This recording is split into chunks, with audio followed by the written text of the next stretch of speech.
I was standing at my son's funeral, and my daughter-in-law was yelling at me.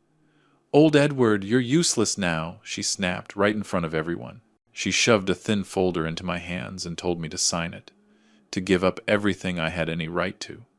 I didn't move. I didn't speak. I just nodded. She thought she'd won. She had no idea what I controlled, or how fast I could turn the tables. But what happened next changed everything. Let me tell you what she didn't see coming. Before everything is told, I just want to say thank you for being here with me. Hit subscribe and share where you're listening from. And now, let's go back to that day. I looked down at the thin folder she shoved into my hands. My fingers shook, not from fear, but from a mix of grief and something colder, quiet anger. Samantha's eyes were sharp, calculating, like she was sizing up a problem she thought she already solved. "Sign it, Edward," she said again, her voice low but cutting. "The apartment, the inheritance, everything. You have no rights. You're a legacy burden." I swallowed. My throat felt dry. The room smelled of flowers and damp earth, a strange mix that made my stomach turn. People were murmuring around us, but I couldn't hear them. I couldn't think about them. I could only look at her and the audacity it took to stand there at my son's funeral and talk to me like I was nothing. She didn't know. She thought I was just the quiet old man who had retreated years ago, the one who spent his time reading and tinkering in some dusty apartment out of the way. She thought I had no role in the company, no leverage, no say. She thought she was untouchable. I opened the folder slowly. Inside a single sheet of paper. A legal-looking thing, but thin, unsigned, and practically meaningless. She claimed it was David's last will, but anyone with half a brain could see it was empty. There were no instructions, no names, no real authority, just a neat signature line for me to sign away what she thought she had. I held the folder against my chest for a moment. My mind was quiet despite the storm around me. I could feel her impatience growing. She leaned closer, her perfume sharp, her voice a whip. "Sign it. Now." I shook my head slowly. Not yet." I didn't speak. I just looked at her, letting her read my expression the way she wanted. She saw what she wanted, a nod, a small movement, a sign of surrender, and in that moment, she thought she had me. But she had no idea, not a clue. She didn't know that what she called my inheritance was already beyond her reach.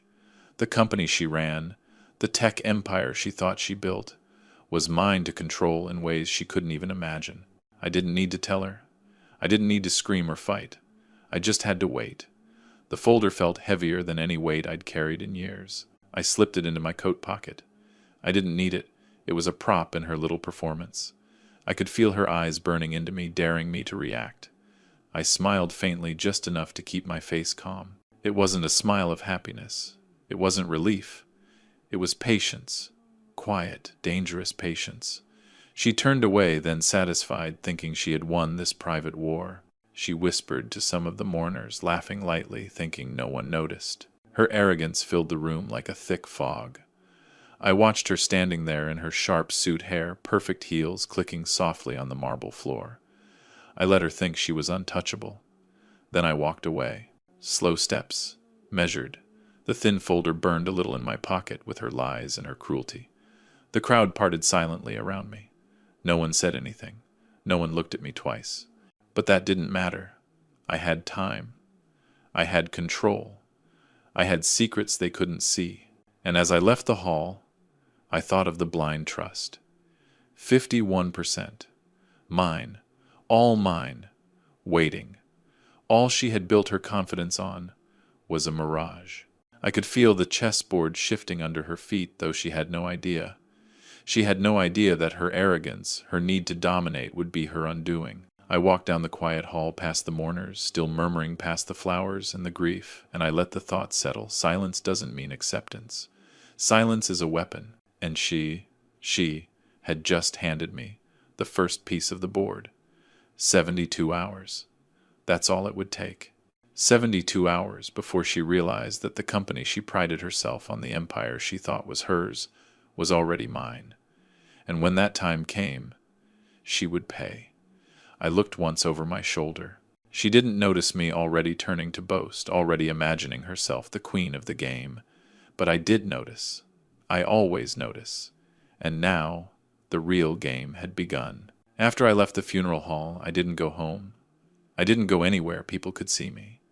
I needed quiet. I needed space to think, to remember. I walked along the foggy streets of San Francisco, the city feeling strange and hollow around me. It had been 5 years since I stepped away from Hollis Tech, 5 years since I let David take the spotlight. And yet, despite all the distance I had never really left, I remembered that garage. The one behind our old house, where the smell of solder and warm metal always mingled with the faint aroma of coffee. David had been a boy then, curious, full of ideas he didn't know how to code. But the foundation, the core of the software, the real brain of the operation, that had all come from me. I had built it line by line in long nights of solitude. My hands had bled from the keyboard, my eyes had burned from the screen. I didn't tell anyone, not even David. He wanted to shine, and I wanted him to shine. So I stepped back. I became the quiet observer, the father on the sidelines, proud but invisible.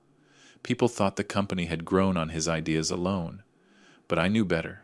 Every function, every algorithm that made Hollis Tech unique, it had my fingerprints all over it. I stopped in front of an old, unmarked office building near the Embarcadero. The blinds were drawn, the lights off, but inside, my past waited. I slipped in through a side door, one that only I knew, and went straight to the back. There it was, the metal safe I had entrusted to my old lawyer all those years ago. The keys had never left my pocket. The combination never changed. I opened it slowly, deliberately. Inside, stacked neatly, were the documents I had created with David. Hollis Tech, irrevocable blind trust. The words on the top sheet made the hair on my arms stand on end. And beneath the papers, a small, unassuming hard drive. It contained all the administrative controls for the company, the voting powers, the authority over major decisions. Everything. For years I had been the invisible hand, guiding the company's fate. No one knew, not Samantha, not the board, not even most of the employees. I held the papers in my hands and ran my fingers over the hard drive. I could feel the weight of it, the responsibility, yes, but also the power. It wasn't about greed. It was about preservation, about making sure what David built, what I built with him, survived the people who thought they could take it for themselves. The phone buzzed. I glanced at it. Samantha. Of course. She had called me, thinking she could cut me out, thinking she could erase me from the picture entirely. Her voice was sharp over the line. I changed the apartment code. You'll find your accounts disconnected. Your allowance is gone. Don't bother coming back. I didn't flinch. I didn't respond. I listened as she rattled off her little victories, the small humiliations she imagined she had delivered. It was almost funny if it weren't so pathetic. She believed she had the upper hand. She thought she had cornered the old man. Later I met with Julia, my lawyer. She had been with us since the very beginning. Her office smelled faintly of leather and old books, and it felt safe. I laid the papers on her desk, letting them rest there as if they were just another stack of legal forms. Edward, she said quietly, reading the top sheet, you did this to protect the company, not to punish anyone. I nodded. Exactly, I said. David wanted this. I promised him. It wasn't about me. It's about keeping Hollis Tech alive, keeping it honest. Julia looked at me with a mixture of admiration and concern. You've done everything right. Every clause, every stipulation. Airtight. Samantha doesn't know and she can't touch it. But if she crosses the line, she didn't need to finish the sentence. I already knew. She would trigger the clauses she didn't even understand existed. I left her office and walked back through the city. The fog had thickened, and the streetlights cast long, distorted shadows. I thought about Samantha sitting in that penthouse, feeling powerful, untouchable, smug. She had no idea that every step she took in arrogance was leading her straight into a trap she couldn't see. And I thought about David, his memory, his laughter, the way he used to peek over my shoulder while I coded. I had done this for him, and for the company that bore his name. He had entrusted me with it. I couldn't fail. I wouldn't fail. Back in my apartment, I poured myself a cup of coffee. I didn't drink it right away. I just held it, letting the warmth seep into my hands. I looked out over the city lights, and for the first time that day, I allowed myself a small, quiet smile. Not of victory. Not yet. just a smile of readiness. Samantha had made her first mistake. She had underestimated me, and underestimating me was a mistake she was about to pay for. I opened the hard drive and stared at the files. Every algorithm, every vote, every key decision, all of it was mine. Waiting, watching, ready to move when the time came. I didn't need to rush. I didn't need to panic. I just needed patience, and patience had always been my strongest code. I leaned back in my chair, took a slow sip of coffee, and let the silence settle. The city hummed below, unaware of the storm about to hit, and I, Edward Hollis, the man everyone thought was retired, quiet, harmless, was preparing to remind the world who I really was. I didn't sleep that night. I sat in the dim light of my apartment, the trust documents open on the table beside me, the hard drive resting like a quiet reminder of what I still controlled. The city outside was silent, too silent for San Francisco. Or maybe it just felt that way, because my world had narrowed down to one simple truth. Samantha had no idea how close she was to destroying herself. By morning, the heaviness from the funeral had settled into something steadier. I wasn't angry anymore. I wasn't even hurt. I just felt ready. Ready for whatever came next. And whatever came next, I knew, would not be peaceful. I made myself a cup of coffee and sat near the window. The fog rolled in over the bay, the Golden Gate barely visible. It reminded me of the early mornings in the garage with David, when everything smelled of cold air and warm circuits. Those memories steadied me. They reminded me why I had built the trust the way I did, why I had stepped back, why I had stayed quiet for so long. But the quiet was ending. It was around noon when the next blow came. I heard the knock on my door, sharp, urgent, the kind of knock meant to intimidate. Before I could stand, the door swung open. Samantha walked in like she owned the place. She didn't look at me. She looked around the apartment, taking in every detail as if she were inspecting a property she planned to sell. "You're still here," she said, her voice flat. "I thought you understood what I meant yesterday." I didn't answer. I didn't move. I waited. She walked to the center of the room and crossed her arms, her heels clicking sharply on the floor. "Reporters are coming this afternoon. I need this place cleaned up. This was David's home, not yours. And you need to stop confusing your role here." She looked at me then, straight into my eyes. "You're a guest. A temporary one. You need to remember that." Her words didn't sting. They floated around me, empty and light. She didn't even realize she was speaking to the man who held the keys to her entire empire. I stayed silent, and the silence seemed to irritate her more than any argument could have. She exhaled, shaking her head. "God, you make everything difficult." She turned and left, slamming the door behind her. Later, when the reporter arrived, I stayed in the back room. I could hear every word through the thin walls. Samantha walked him through the penthouse, her voice smooth, polished, confident. And then she said something that stopped me in my tracks. "This place," she told him, letting out a laugh. "It's not for family. It's part of the company. Edward just stays here sometimes. He means well, but he's not part of the business. Never has been. He's just an old tenant with emotional ties to the past. Old tenant." My chest tightened, not with anger, but with a deep, quiet humiliation. It washed over me in a slow wave, unexpected and powerful. To be called useless by my own daughter-in-law was one thing, but to sit in my son's home, listening to her erase my life's work in front of a stranger, that was something else entirely. I sat on the edge of the bed, my hands shaking slightly. I could hear her laugh again, light and practiced. She spoke about growth, innovation, the future, words she barely understood. Words built on a foundation I had created long before she ever entered our lives. Something shifted in me then. Not rage, not revenge, clarity, a clear, cold line forming in the sand. She was not just rude. She was not just cruel. She was reckless, and reckless people always push too far.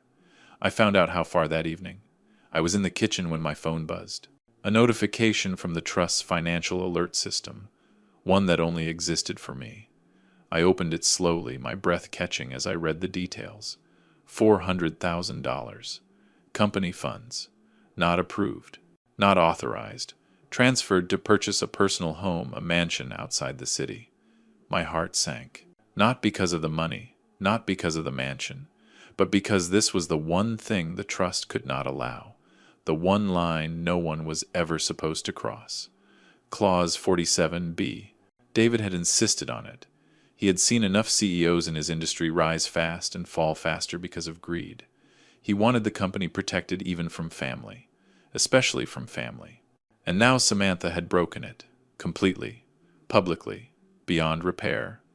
I stared at the screen for a long time. Then the smallest, coldest smile pulled at the corner of my mouth. She had crossed the red line. I picked up the phone and called Julia. She answered on the first ring. "She did it," I said quietly. There was no confusion in her voice. Clause 47B, yes. There was a pause, long, heavy final. "Then we move forward," she said softly. "Once we activate it, Edward, there's no going back. I know. And you're ready." I closed my eyes. I thought of David, of the garage, of the quiet nights spent writing code while he dreamed big dreams. I thought of how proud he had been when the company first succeeded, and I thought of how he trusted me completely. "Yes," I said. "Activate it. Call the board. Emergency meeting. Tomorrow morning." "Understood." I hung up the phone and sat there in the dim kitchen, listening to the soft hum of the refrigerator. The world felt still, too still, like everything was holding its breath. A few minutes later, my phone buzzed again. Not a call, a notification. The trust had begun its automatic process. The company accounts were freezing one by one. Access was being revoked. Votes were shifting to my control. Samantha's privileges were evaporating like smoke in the wind, and somewhere across the city, sitting in her brand new mansion, she would be receiving the same notifications.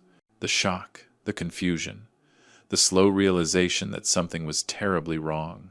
I imagined her staring at her phone, her smile fading, her voice cracking as she tried to log in again, and again, and again.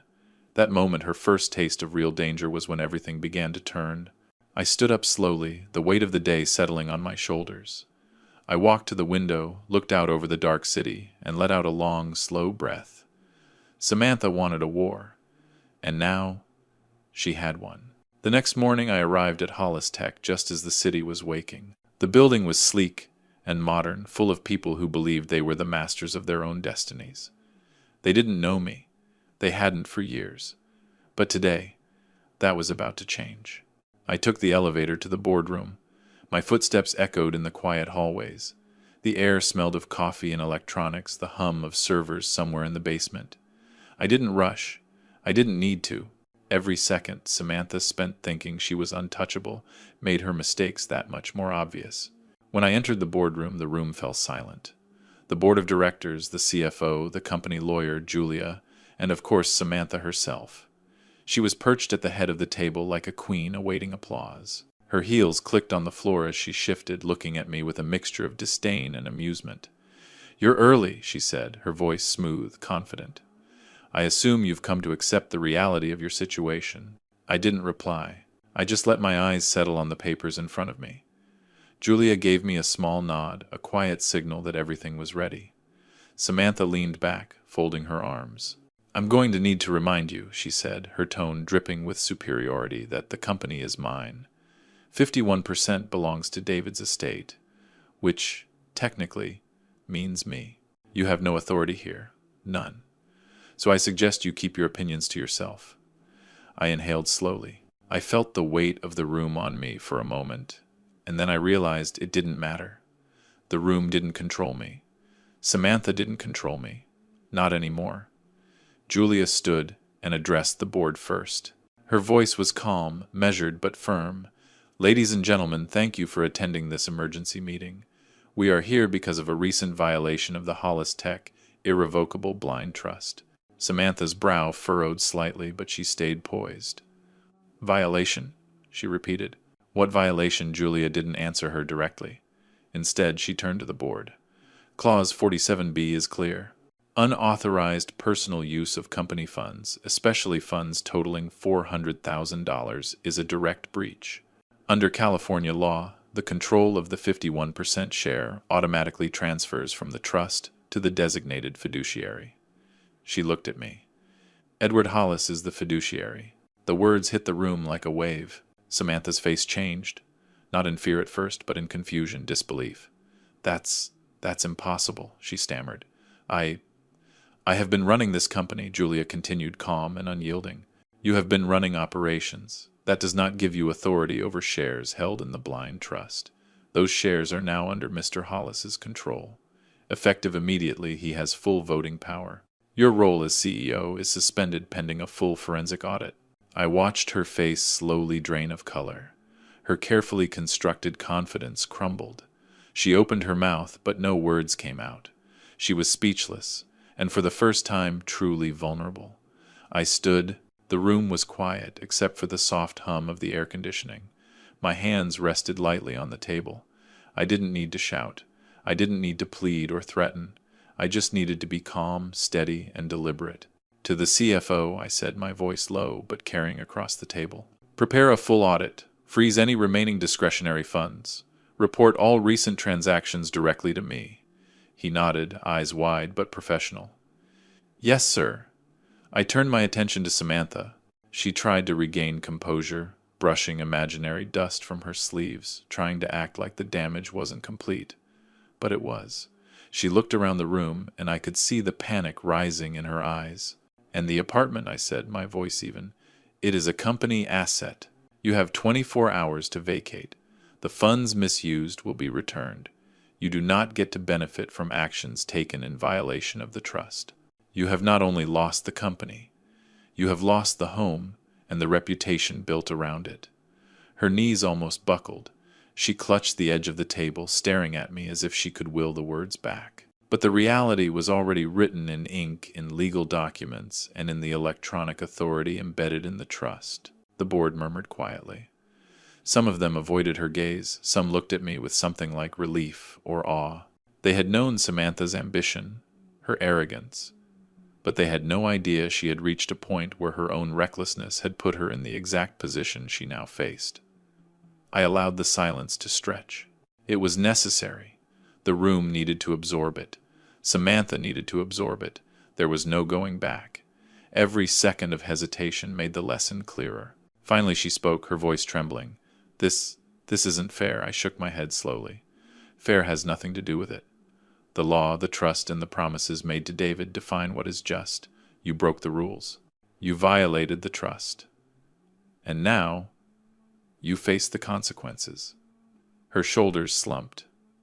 The veneer of power she had carried for so long shattered in the span of moments. She looked around, trying to find allies, trying to find some support, and there was none. Everyone understood. Everyone saw the truth. I sat down carefully, deliberately, as if the smallest movement carried authority. The board watched in quiet anticipation. I didn't need applause. I didn't need recognition. What mattered was that the company, the legacy, and the work David and I built would survive this. Survive her arrogance. Julia leaned over and whispered something to me, confirmation that all systems were in place, that the trust had been activated completely, and that Samantha had no recourse. I nodded slightly, barely moving. I didn't feel satisfaction. Not really. Only resolve. I stood one last time, looking at the room, at the board, at the woman who had tried to erase me. "This company will continue," I said, "but I will not run it. Operational control remains with the CFO. I have other priorities, preserving the code, the vision, and the work David loved. Everything else will follow the rules we put in place. Nothing more, nothing less." Samantha's lips quivered. She tried to form a retort, but the words caught in her throat. There was nothing left to argue. The board had seen. The law had spoken. The trust had acted.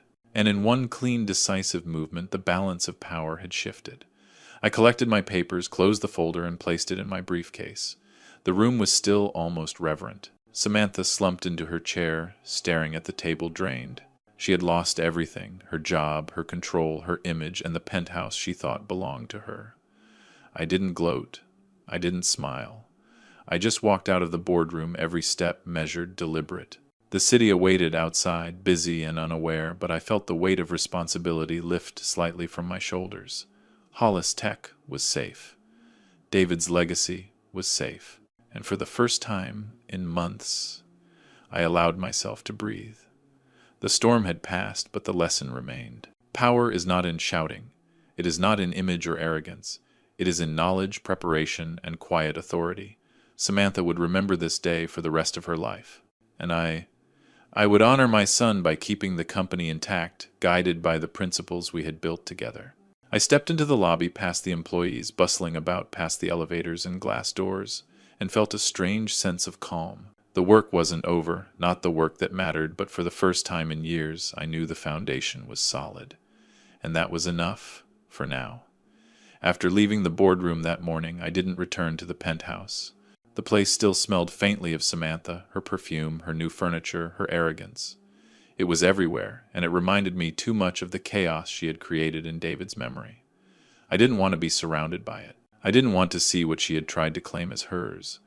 Instead, I went back to my old apartment, the one I had kept after stepping away from Hollis Tech.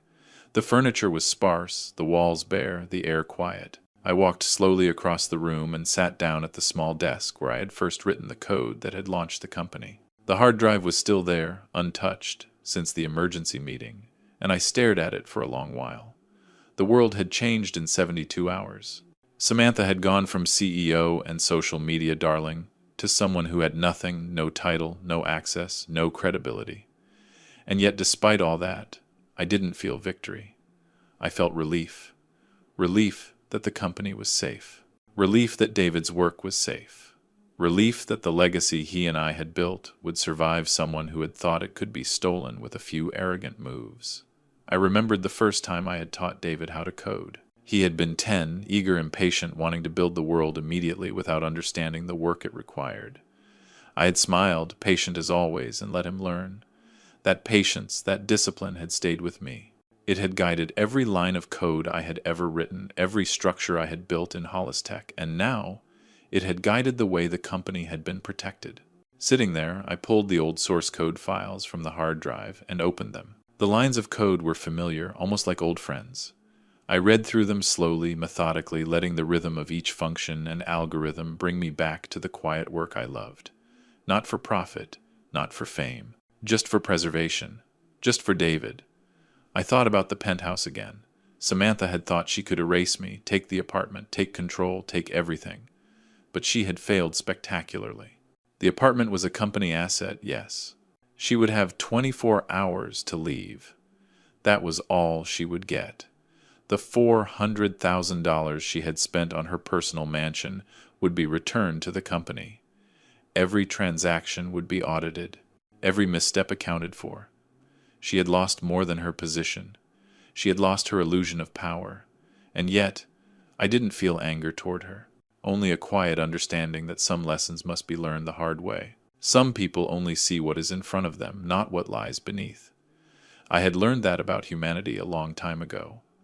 I had learned it about my own family, and now Samantha would learn it too. The sun was setting outside the window. The light spilled across the desk, and the open files casting long shadows.